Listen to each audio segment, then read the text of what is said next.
What's going on, everybody? Welcome back to MMOSWORLD. We are bringing you another recap of all the major MMO news that happened throughout the week, so sit tight and soak it in. We are starting the news this week with TERA.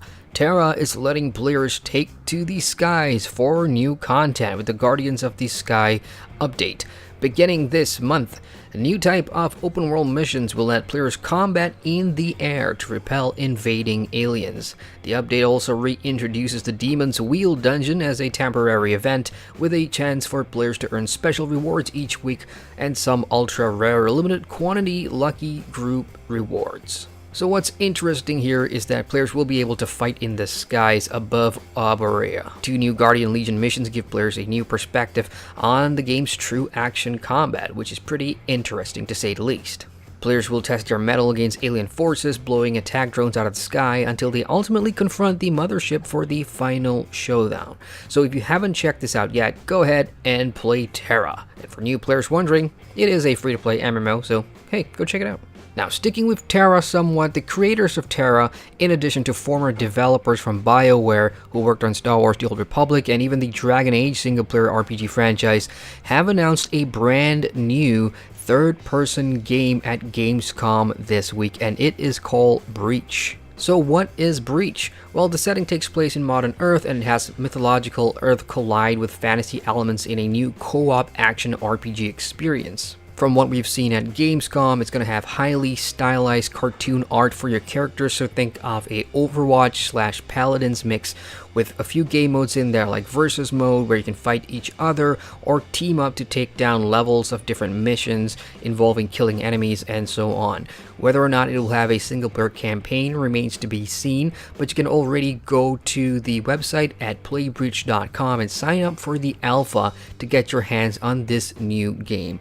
It is not exactly an MMORPG, but it does have co-op elements, so it is an online multiplayer, so keep that in mind. Elsewhere, hey you Battle Royale lovers, there is a new trailer available for Battlerite Royale. The trailer gives players a first look at the gameplay from Stunlock Studios' anticipated new game in the Battlerite world.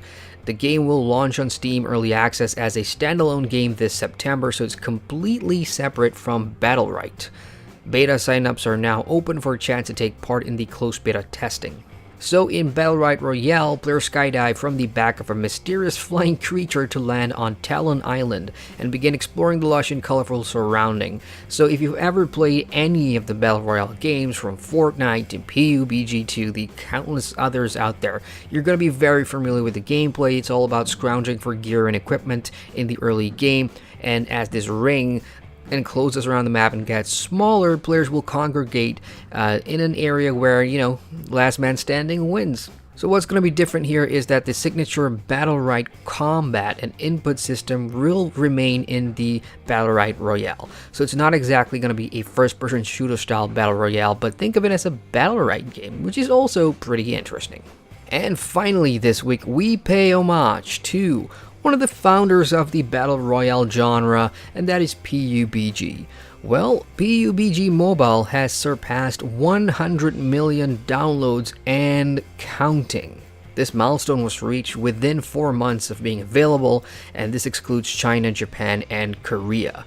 The mobile version is proving to be very popular since first appearing on the App Store and Google Play internationally back in March. And as a result, the developers just wanted to say thank you in a public press release that they've released, and they will continue improving the game. And that is Tencent Games, of course, who's in charge of the mobile version for PUBG.